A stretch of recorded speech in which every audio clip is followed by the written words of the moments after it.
I think the progressions and regressions in exercises are the biggest, interestingly complicated word. Because I was always taught this, like, if you went, like, a back squat is a progression from a hand squat.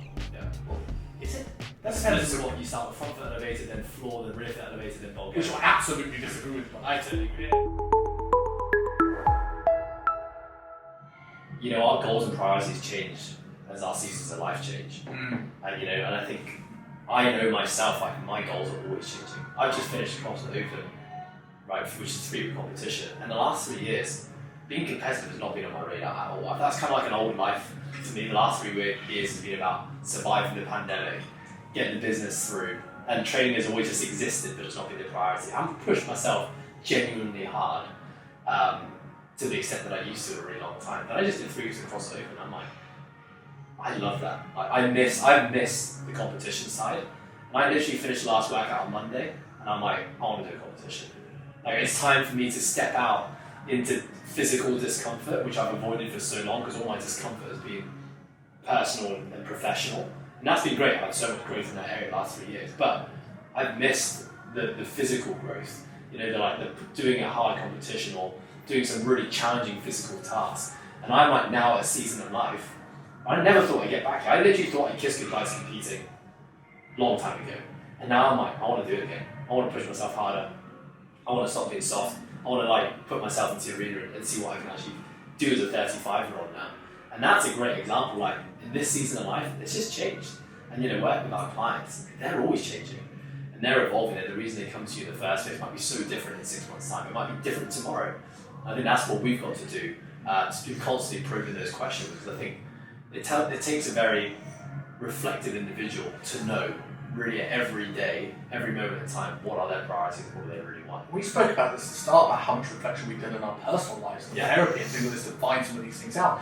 And it's I would say for anyone that's a particular client, anyone that's in Hong Kong wants to come to Coastal, come and work with me at PT, like, just come into this with the ability to go, right, I'm willing to communicate where I am, even though I don't know, and let's talk through this stuff.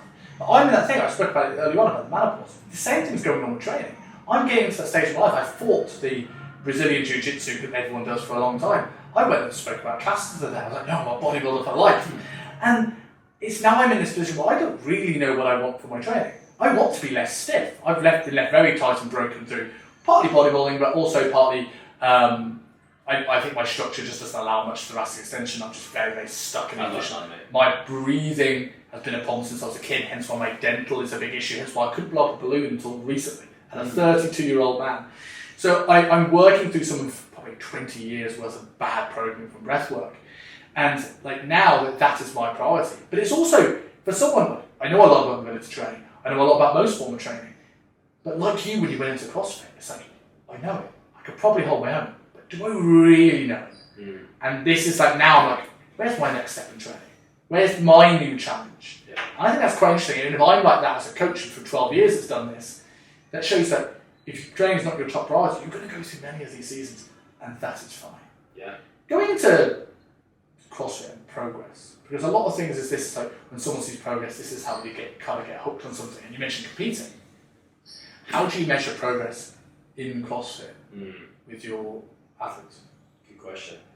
I think the loophole, I would say the booby trap that people fall into, especially if they're more competitive, is using things like leaderboards as a means of dictating their success. Now the reason that's a booby trap is that the beautiful thing about this sport, and maybe the not so beautiful thing of this sport, is that the tests are always changing. Right? It's not like a marathon where you know the distance you're going to run. It's not like the decathlon where you've got 10 events, you know what each event's going to be.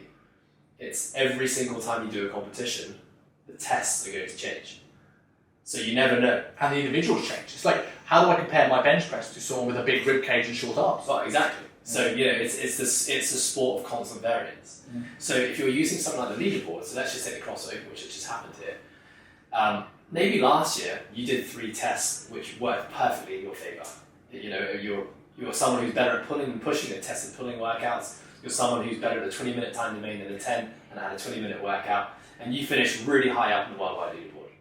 Then this year the tests come around and you get tested with all your weaknesses. Now you've come 10,000 places down the leaderboard. Now, a lot of people will take that, and I know this is happening because I'm seeing it happening everywhere right now, and they're going to say, what? I'm less capable, I've got less fit, I'm less strong. Basically, everything I've done in the last year has been a complete waste of time and I'm a failure. And actually, it's like, well, you can't really use the leaderboard as your determinant of success, because the test is always changing. And unfortunately, your place is dictated, like you said, by everyone else in the world. And if everyone else is getting better at a faster rate than you are, it doesn't mean you're not still getting better. It just means they're getting better faster than you, which means that's why you're low on the leaderboard. So the basic way that I would typically do it, and it is a really hard question, but you know, in the sport CrossFit, there are 1,000 different things you can be good at. And you can even say, okay, a snatch, for example. Okay, now, being good at a 1 rep max snatch, so lifting the most amount of load in 1 rep when you're fresh, is very different to lifting 20 snatches for time at 60% of your 1 rep max, which is very different to doing 20 snatches at 30 kg, rowing 20 calories and doing that 5 times. So yeah, even this classification of I want to get better at snatching, that could look a million different ways. And so, you know, what we would do typically is like look at each individual metric and be like, are we seeing progress in these areas? So, for example, what's your 1K row time? Now, if you can improve your 1K row time every year, well then you're getting better at 1K row. You can obviously take this for every single movement. You know, so you test these in isolation? So you would just test them in isolation. Do you have like an assessment day or assessment session which is standalone from the workout, so you don't have the issue with overhead press into a row into something else interfering with it? That's what's so hard about CrossFit, is there's always interference. Yeah. Right? And when I started programming for the sport CrossFit, I would try to control every variable. So I'd be like, how many pulling contractions with their upper body has this athlete done in a week? And I'm like, what's a pulling contraction? Like, is a toaster bar a pulling contraction? Is a power clean a pulling contraction? You know, like, is a ski erg a pulling contraction? Or is that a push? And it just got to the point where I was like, I can't control it. And this is just something you just kind of got to accept in the sport CrossFit. There's always going to be interference. But obviously, like even with powerlifting and bodybuilding, there's always going to be interference with outside life. You may control every variable in a training program, but like sleep could be shit, work stress could be high, you know, like nutrition has changed. So anyway, I kind of digress a bit, but going back to CrossFit, you know, you would test every single metric in isolation and basically chart, are we seeing progress? Now, what most people in CrossFit, the only thing they care about is their 1 rep maxes. So is my 1 rep max snatch going up? Is my back squat going up? Is my deadlift going up? Is my bench press going up? The thing is, when you get so fixated on 1 rep maxes, you forget that number one, CrossFit's an endurance sport. So your 1 rep max is not the most important thing, unfortunately, but it's a sexy stuff when it's on social media, right? So, okay, your 1 rep max might not have gone up, but you've got to be testing other metrics as well. So like, how many unbroken kipping pull-ups can I do? How many unbroken handstand push-ups can I do? How far can I go in a handstand walk? How many meters of handstand walk can I do in 5 minutes? You know, there's so many different things that you can do. The really hard part to all of this as a coach is that when you have a million things to try and get people better at, you cannot improve a million things at once. You've got a filter. Exactly. And so really, like in a training cycle, so what we would typically do in terms of how I program is, okay, let's say we're going to be starting a 6 to 8 week training cycle. And in that 6 to 8 weeks, our main priorities that we're going to try and create some adaptation for are going to be this. Maybe we're going to test, we're going to try and improve our bench press 3 rep max, our back squat 5 rep max, and our 1K row time. And do you base that off preferences or structural balance or combinations of all the above? Yeah, it really, I'd say combination of all the above. I mean, if I was in an off-season phase, then I might use structural ratios as more of a determinant as to what we're going to focus on in the next cycle. If we are in like a sport-specific phase, if we're moving into a competition, then it might just be like, well, what are the tests that we're likely going to see come up in the competition that you, Simon, are peaking for? So if you said, Ed, I just want to get really good and I want to be the best for this CrossFit Open, well, I kind of know what tests are going to come up in CrossFit Open, right? You're not going to need an assault bike, but you're going to be on a rower. So we can take out assault bike training. We can take out running, and I'm going to test that. You know, in terms of dumbbells, the only dumbbell you're going to need as a man is going to be 2 50-pound dumbbells. So I can get rid of all the other dumbbells, we don't need to worry about those. You don't need to do rope climbs in the open, they don't get tested. You don't need to do GHC sit-ups, they don't get tested. Do you know what I mean? So for you, I can be even more specific, because I'm like, that's your goal, Simon, I need to get you at these things. But essentially, you know, what we're doing is that we are looking at the demands of the sport, and the demand of the sport changes based on your level. So if you want to do the CrossFit Open, and you just want to do the scaled CrossFit Open, which is like the lowest level, the most successful one? Well, we just simply look at all the data of what the last 10 years of CrossFit Open workouts and scale division looks like. So, okay, well, this is what you have to be able to do if you want to be able to excel in the CrossFit Open and scaled. Then we just take that, we look at where the athlete currently is, we talk about that roadmap, this is where you are right now, this is where you want to get to, let's design a training year that's going to get you to that point. Then we take someone like Ant, who wants to get to CrossFit Games, where it's like, you can be tested in anything. You know, like you might get asked to run a marathon with a sandbag on your back. You might get asked to do a 5,000 meter swim and then kayak 2,000. Like, how do you prepare for that? You just look at the energy systems that he's probably needs and trying to develop them. Exactly. And at some point in the year, just like, all right, well, now it's not about adaptation anymore. Now it's just getting you comfortable with everything. So now we're just going to drip feed little pieces of everything and just get you comfortable with it. As long as you've got the confidence on game day, if they show up, you know you've done that thing. At some point, you can pull it back in your memory. You're going to have a greater chance of excelling at it. This is the thing that's made me realise like how similar different kinds of programming is as long as it's smart programming. Yeah. And I'm sitting there and looking at how I progress in the bodybuilding coaching and sort of my class. You know, I go right, when I pick up indicator lists or strength goals, let's say, I can either pick them very similar to yours. I pick them either from the top down or what I call the bottom up. So the top down is right. I want to get better at X and Y. This is where I like your structural balance ratios. What are your limits in this? I'm going to focus on deadlift and what upper body. So say a military press in this one. And then I pick the accessories that are going to help the A's and the tertiaries that are going to help the B's and help the A's. Right? But I can also pick them from the bottom up. So I'll go, okay, we'll look at a needs analysis. Let's look at your physique. What are the muscle groups that are going to make, because you're always as big as your smallest muscle group. I always use my example. Like if you look at a picture when I'm shredded at my back, my triceps make my back look smaller, my back does not make my triceps look bigger. So in there, okay, so that's priority 1 on my needs analysis. What do you want? Well, I'd like big shoulders. Cool stuff, priority 2 on the needs analysis. Yeah. What indicator lists are going to do that? Okay, maybe I'll have a floor press and an overhead press. Yeah. And then I work back down from what my more suited for hypertrophy. It's essentially the same thing, Yeah. right? It's just that, you know, for us, we have very specific needs to sport. So, you know, like, if you want to be a world-class CrossFit athlete and that's your goal, then, like, you need to be snatching 125 kilograms. You need to be clean and jerking 150. You need to be back squatting 200. You need to be deadlifting 250. Like, that's a bare minimum that men these days are doing. And so we just look at the athlete and we say, well, where is your back squat? Where is your deadlift? Where is your snatch? And essentially, I would take what we call like a limitation-based model. Like you just said, you're looking at the athlete from a physique perspective and being like, what is your biggest limiter that's preventing you from achieving high-level performance? I'm looking at the athlete exactly the same way. What are your biggest limiters that are stopping you? So what are your weaknesses in the sport? And so I might double down on those things and put everything else into maintenance mode. Okay, so we're going to drive up your back squat. We're going to drive up your overhead press. And that means things like your kipping chest to bars, your rowing, your running. We're just going to put those in maintenance mode, which basically means that I'm going to give you touches of them every now and then, but it's not a priority. So I need to then tell my athlete, don't expect to get better at chest to bar pull-ups, don't expect to get better at running, and don't expect to get better at rowing in those next 12 weeks because that's not the priority. And that's, you know, really big. I really believe in collaboration when it comes to program. It's something I've probably changed my mind on a lot recently. Not recently, I think over my last 14 years of coaching was that before it was like, cool, I've done the assessment, leave it to me, I'll give you a program on Monday. Now it's more like, well, let's work on this together. Like, what is it that you want? What do you like? What do you think your weaknesses are? What would you like to prioritize? Now, if you say that your quads are weak and you want to get those bigger, what do you love about quad training? You hate squatting? Maybe let's find another way. Let's go to a pendulum, let's go to a hack, let's go to a leg press, let's go to a leg extension. So kind of making it more of a collaboration always creates way more buy-in when it comes to starting the process, and I love that. There's something I teach in the first week of my mentorship. I go through psychology and adherence, and I talk Maslow's hierarchy of needs, and the need for love and connection, the need for contribution. It's like, the more you can, how I communicate with my clients has changed, how I program, how I make meal plans, how I do anything like this is now a collaboration effort. Yeah. It's like, right, we had this target last week, we haven't hit this, and by looking at the data, it's probably because of X, Y, and Z. What could you do to bring this up next week?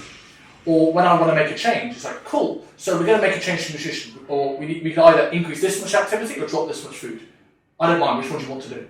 There's ratings on it. I'm not saying do something different. It's like, we've got option A or option B. You're ultimately the driving force. And I had Andrew Coates on the podcast. I don't know if you're familiar with him. No, he spoke to me. He's a great quote. And I don't know if it's his or he's found it from someone else, but it's stuck with me.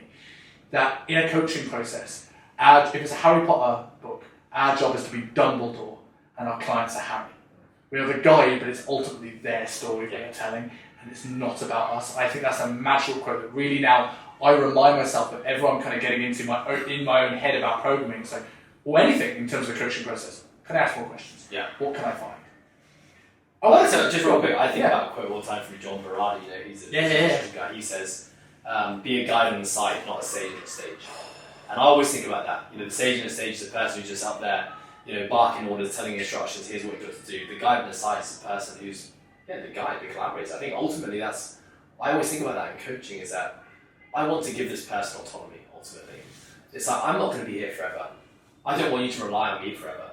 So if I can educate you in the process of everything that we do, so that one day I can release you into the wild and you can navigate life and do your own transformations, and if you have specific goals, know how to work towards them, that's ultimately what I want to do. And if they stay with you, how much more fun is it to program for that client who they can control their own diet, they're going to train on their own, they're going to train hard. Two coaches who get to shoot the shit every day, who both know their stuff, that's a really enjoyable process. 100%. And then that's why I always that's why I love working with coaches these days, because it's like there's this natural curiosity about what they want to do, and that's essentially what I want to try and get to my clients. I always bring this reference back to a coach who's worked with a guy called Umar Malik, one of the greatest coaches I've ever met. He's a quiet guy, lives in Leicester, doesn't really post on social media, so you won't have heard of him, but he's one of the best coaches you've never heard of. And he wasn't the greatest admin guy. I'm not always the greatest admin guy. I create systems to make up for my lack of admin skills. But what he did was unbelievably good on the gym floor, which made his clients really love training. And because their clients love training, they followed the diet better because they didn't want to ruin the hard work they'd done in that session. They were asking the questions, they were keen. And because of that, he got away with doing a lot less on the outside stuff because he really created a great environment with that client. And that's ultimately where you want to get to as many clients as possible. They come and train with you because they love Coastal, they love the gym, they love you, they love the way you program. Not because if they don't have you, they're going to fall apart. Yes. Going on to a little bit, because we're going into the bodybuilding world. I know recently you have a build program. Yes.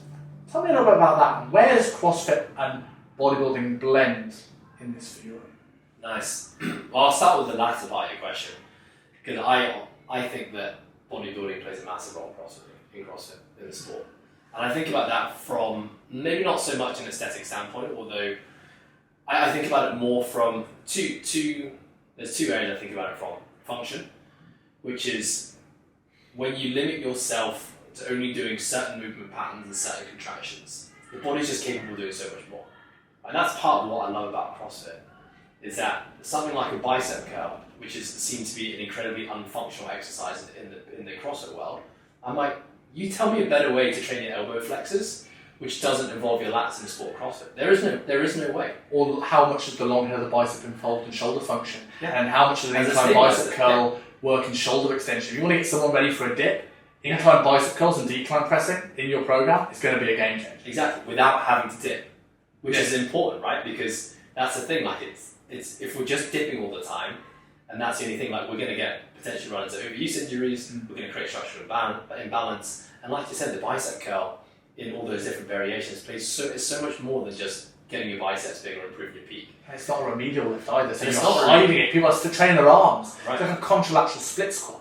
You're still training the quads really, really hard, but I'm getting some anti-rotation in there. Yeah. And I love, one of my biggest nerdy things to look out for is how do I hide remedial work in my big lifts? Yeah.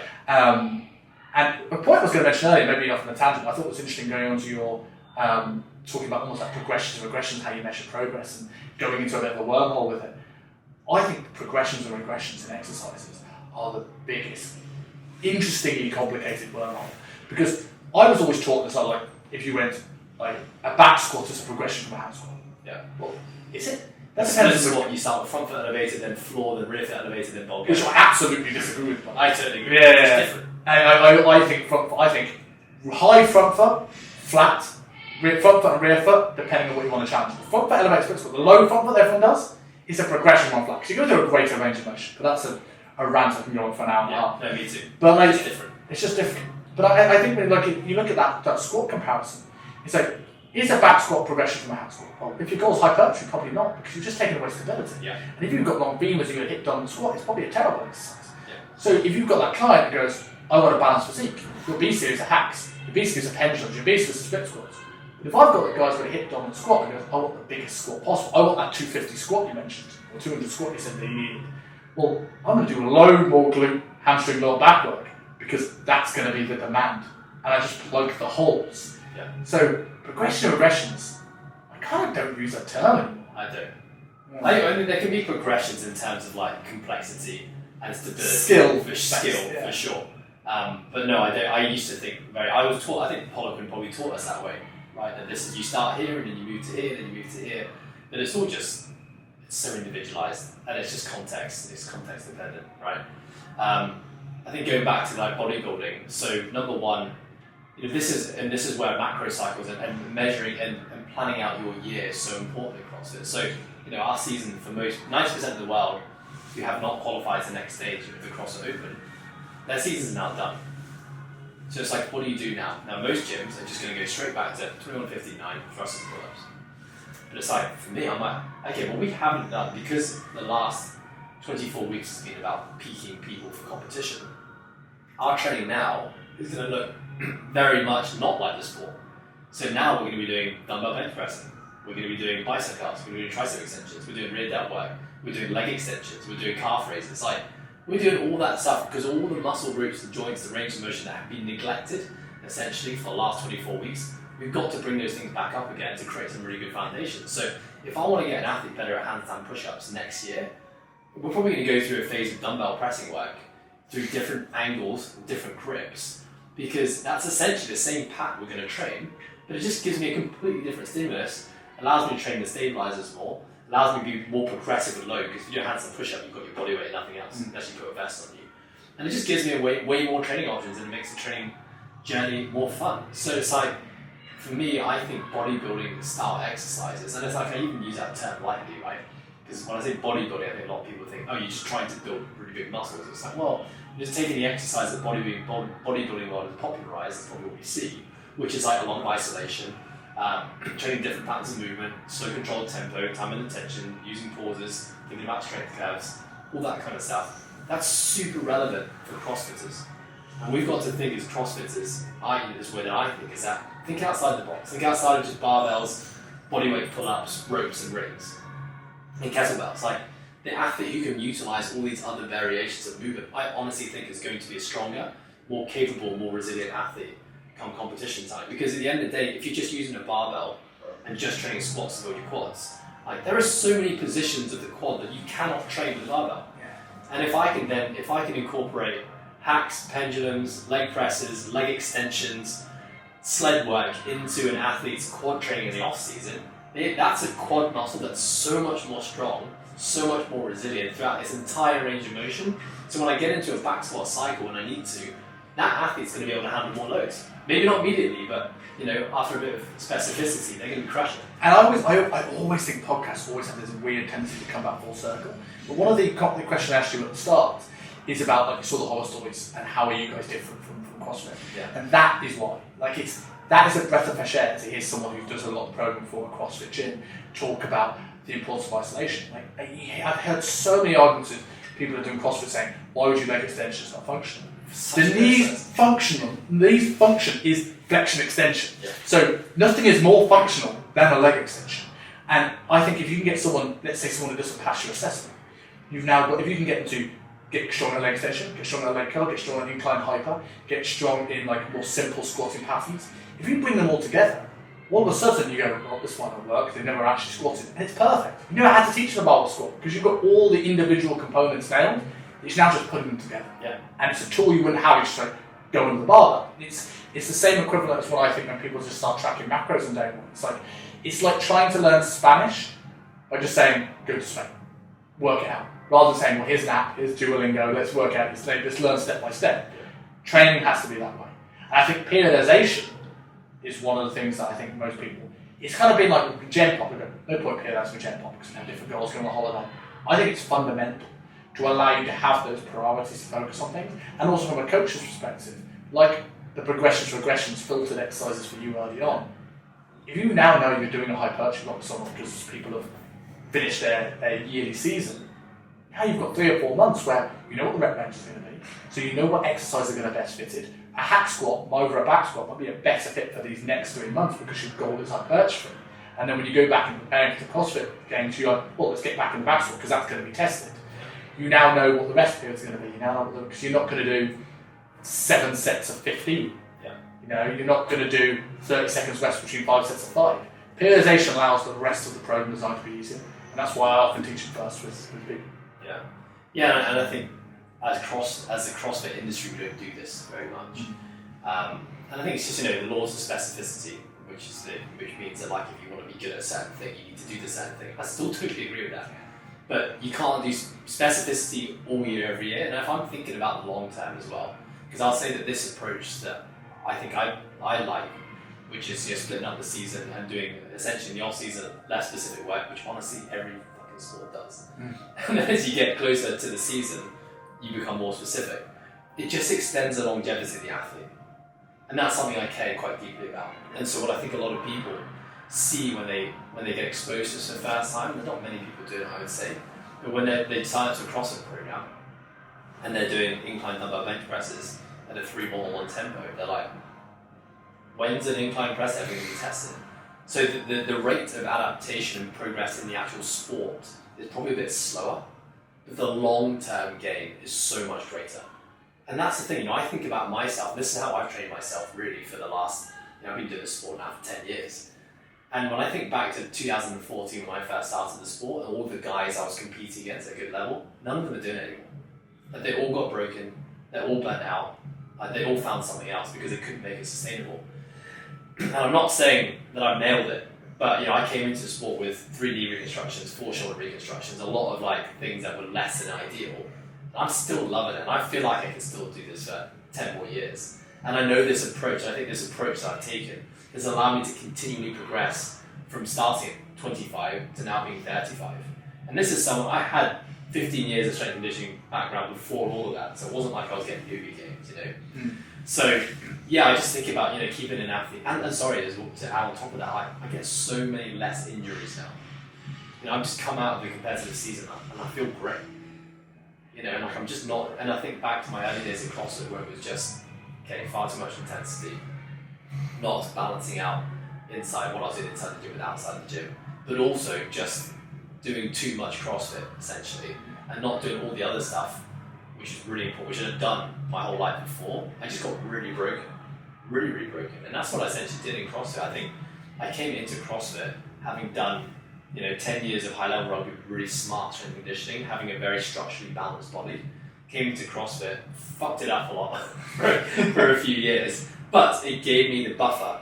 It allowed me to handle all the craziness because I'd had that 10 years of smart training. And then after about 2 years, my body was like, okay, I started breaking down. And then I just started basically going back to all the basics, getting them back in, and just, that was... I think cycling your training year is one of the most fundamental skills, I think, that people don't have enough. And it's not just in training. Like in training, as you said, right? You spend too long in a high neurologically demanding phase, like really strength stuff. Right? You see sleep disturbances, you have your general lethargy, just energy issues. If you spend time too long in a high volume phase, or some of these metabolic conditioning stuff and the high rep stuff, you're going to get tendinitis, you're going to get all these little niggly stuff. So periodization, as you spoke about, allows you to have longevity in training. But then when you start to look a bit deeper at this in terms of most of your clients come for longevity in life and physique and things like this, okay, so let's look at some of the problems that people talk about in terms of nutrition, in terms of metabolic syndrome. If I spend too long in a surplus, right, there's going to be things like testosterone and thyroid are going to go up, that's awesome. But insulin sensitivity over time will go down, you may get issue with lipids and cholesterol, you spend too long in a surplus, you're going to gain some body fats, right? But you'll gain some muscle. In a deficit, it's completely the opposite thing.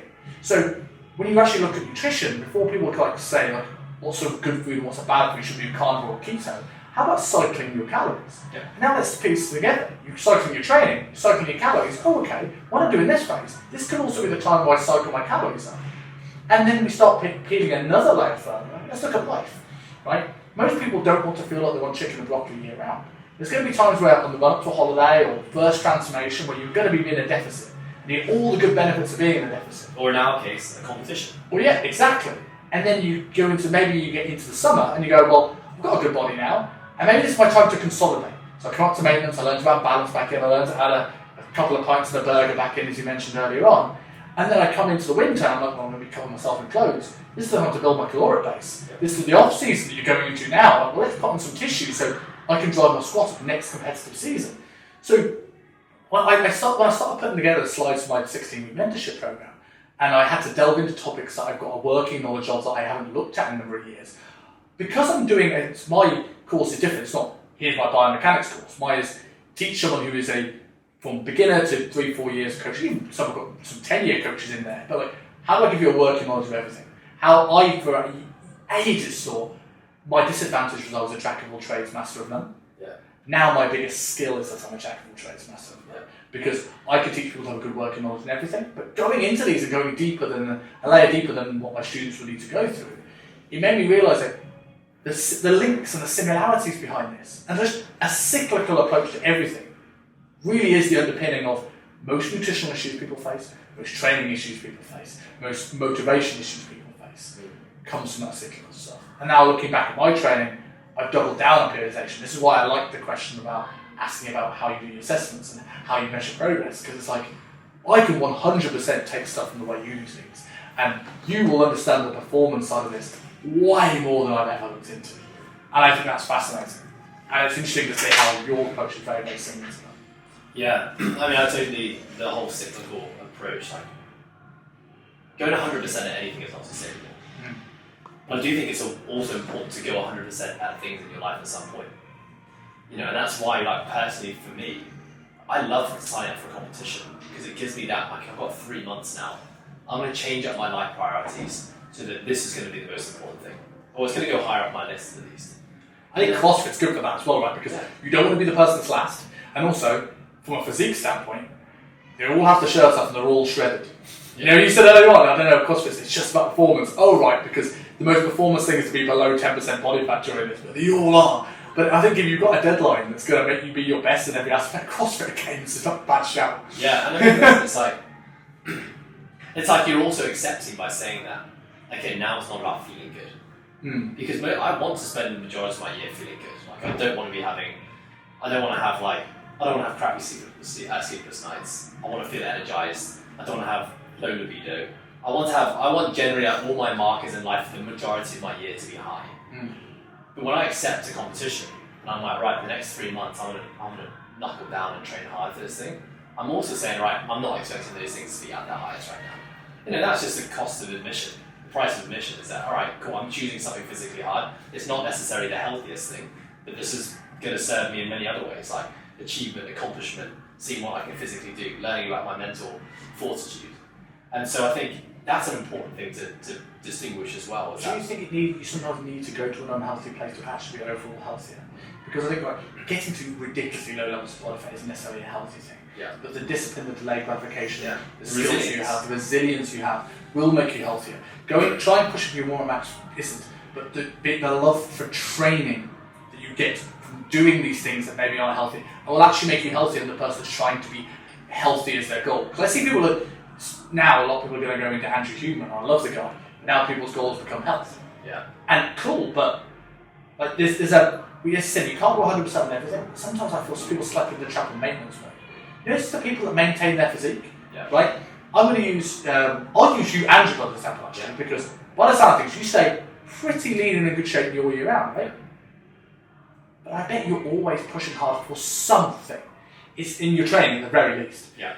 And I think if you enter to it, this is my maintenance block, it's where I'm just going to work on sleep and health. I'm like, would you? Because it's like, that's not exciting. But having a goal to focus on is. Yeah. Yeah. I was thinking about myself as you were just talking about that, thinking of kind of like, how do I fit into this? But I would say, you know, going back to, you know, the taking it too easy. I'd probably say from a training perspective, I've taken it pretty easy the last 3 years. You know, with that said, like, my body weight's pretty much stayed the same. But my physical capacity right now, what I can actually do with my body is so much more than what I could do 7 months ago, 8 months ago, or even the last 3 years. So yeah, I do definitely.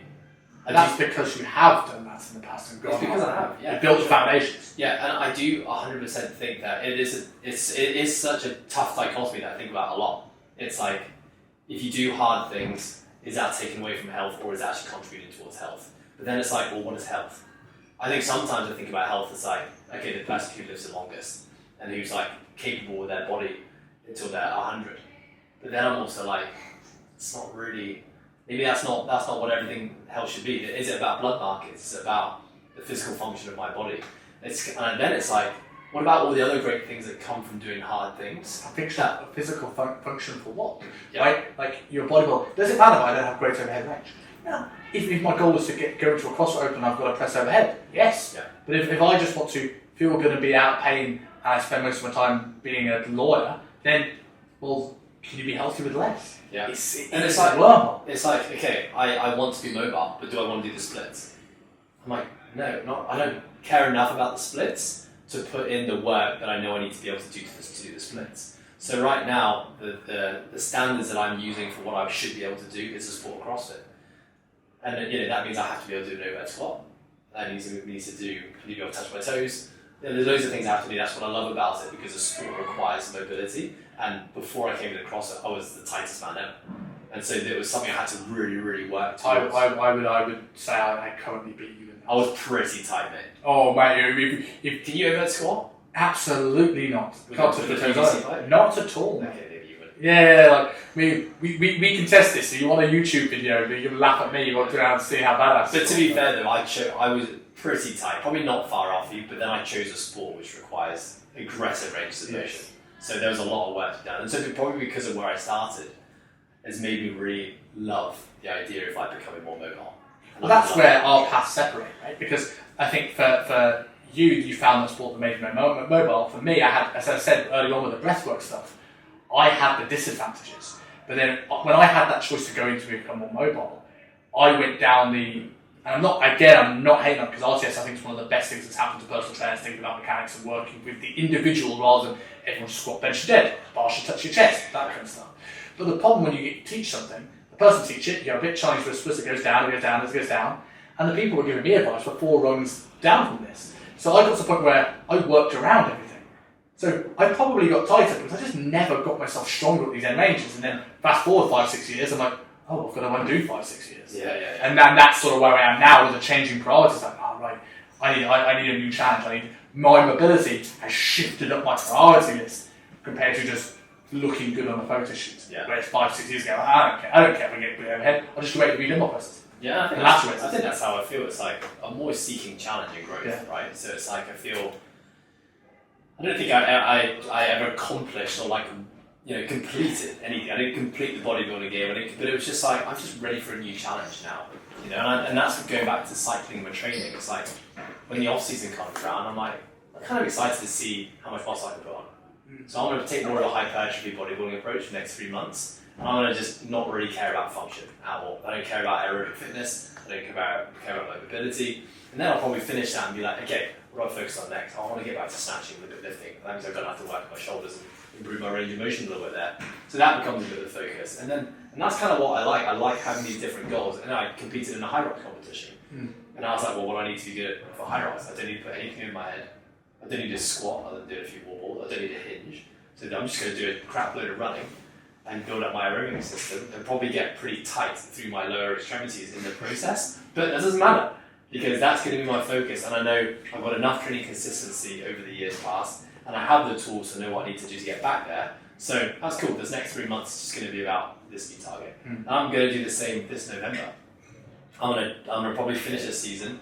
I've got another stage to go, and I'm probably going to go through a bit of a bodybuilding phase. And I'm going to probably do some other sports, like play tennis and football on a Saturday, and do other things where it's just going to be about moving and exploring my body and what else I can do. Then I'll probably do high rocks. And then the new year will roll around, and I'll be like, right, let's get CrossFit fit again. And I'll probably do a little 3-month phase of just like doing loads of CrossFit. And that for me is like, I can look at that year and be like, that's fun. Like at no point am I looking at it being like, oh, that's going to be draining.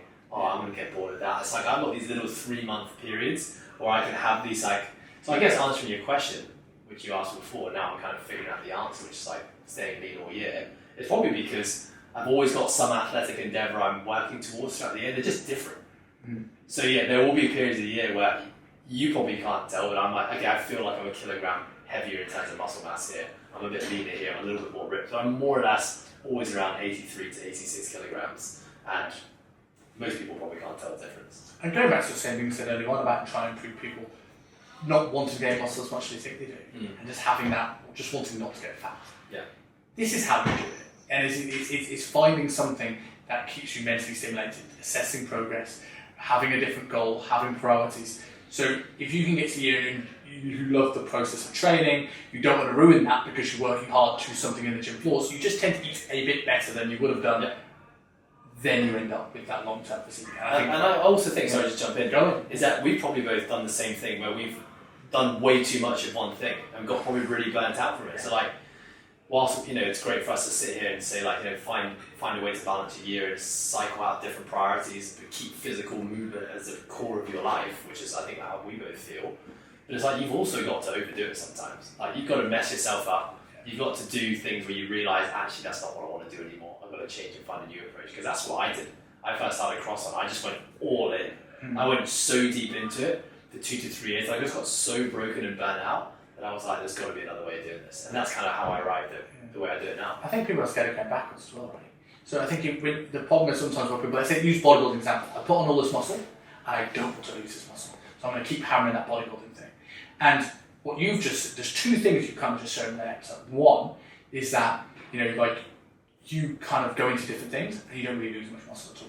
Maybe a kilo, and then you can put that back on. Yeah. So as long as you're doing something, it's easier to maintain it than to gain it in the first place. And sometimes taking one step backwards will allow you to take 4 forward. Yeah. I always use this in strength. I've had a couple of phases with girls. I had a couple of girls who could do like 150 kilo deadlifts. And one of them, their sticking point was they were struggling to hold their upper back tight. So I did a phase which is a 10-second eccentric. Now if you looked at that from a total volume perspective, that sounds like a huge backward step.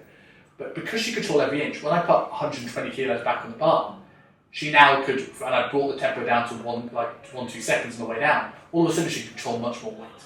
I had a girl that her sticking point, she was just getting freaked out by picking up that weight at around about the 125 mark. So I was like, well, what can I do? She's probably gone down the neurological stimulus too much, so she's nervous, it's a bit fried, she's freaking out about it, all this sort of stuff. I did a block of EDT, escalated density training, which is essentially net control. Deadlift 6 reps, incline press 6 reps, 20 minutes on the clock, many rounds you can. Again, accumulated a lot of volume, but in terms of intensity, massive drop off.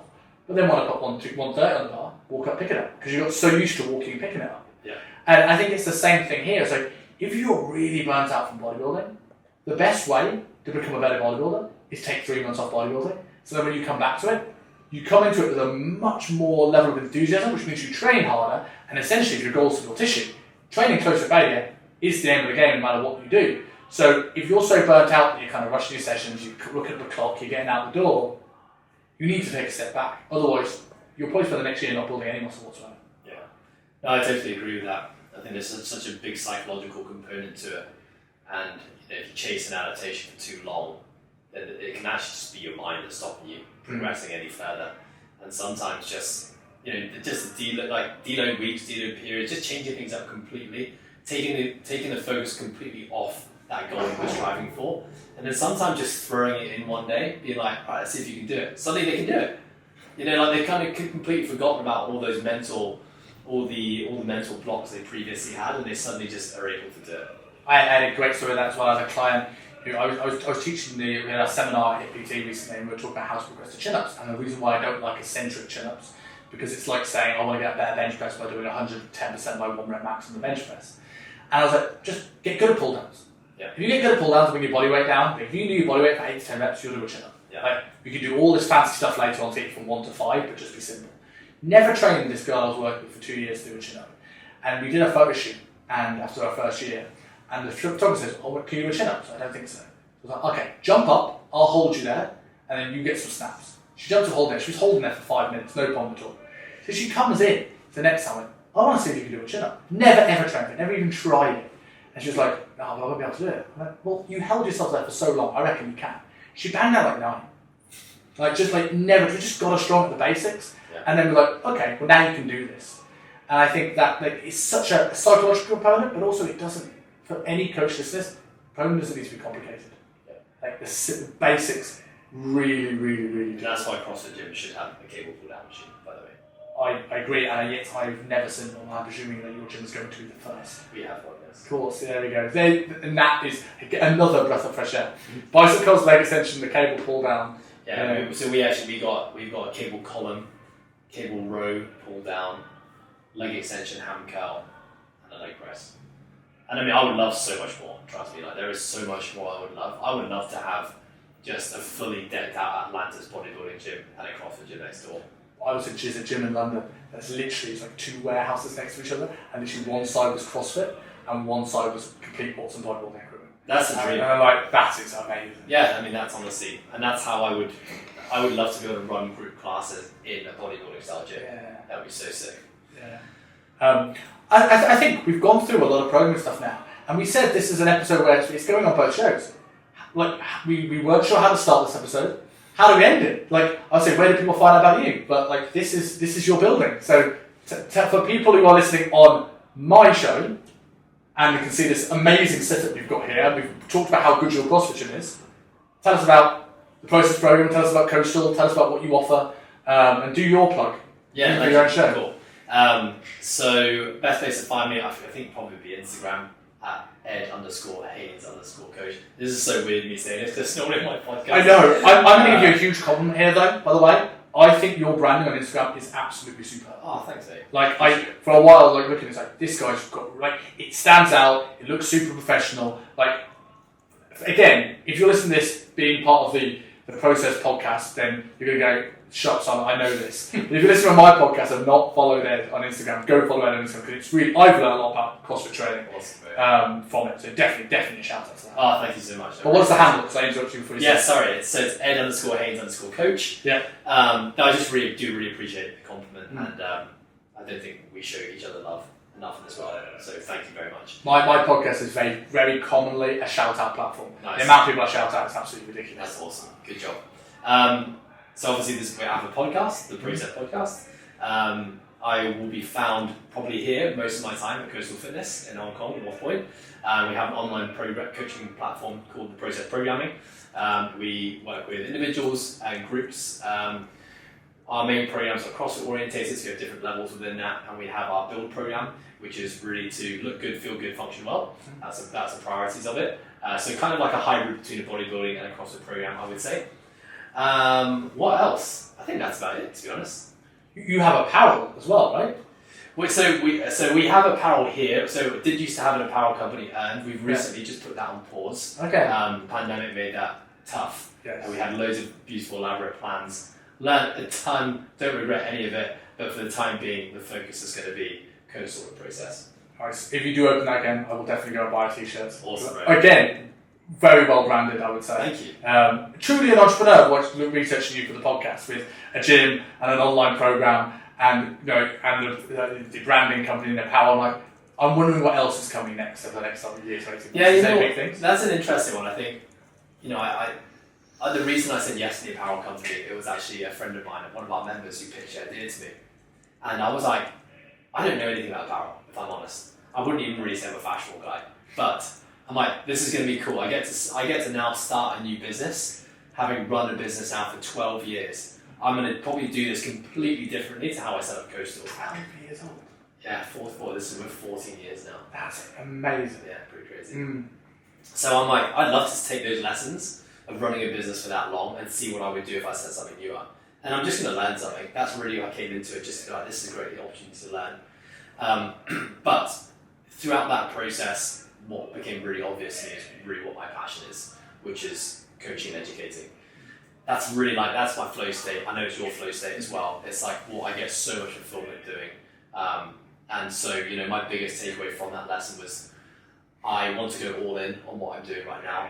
And if I'm going to say yes to projects, I need to be a 9 out of 10. Like we talked about with our clients. Yeah. And I wasn't a 9 out of 10. And so therefore it was a good learning curve. I shouldn't have said yes to that. But I'm very happy I did, because it's made me now realise you've got to pick and choose your battles wisely. You've only got so many resources to put in every day. And right now, I would genuinely say that everything that I do in my job, whether it's with Coastal Fitness or it's process programming or it's this podcast, I genuinely love. There is nothing I dread or don't look forward to, and that's a pretty cool place to be, because as coaches, as entrepreneurs, as business owners, there's a lot of time spent doing things you don't like. Like you said, you'd be a shit accountant. Like, I was a terrible accountant for so many years, and now accounting is not on my job description anymore. Yeah.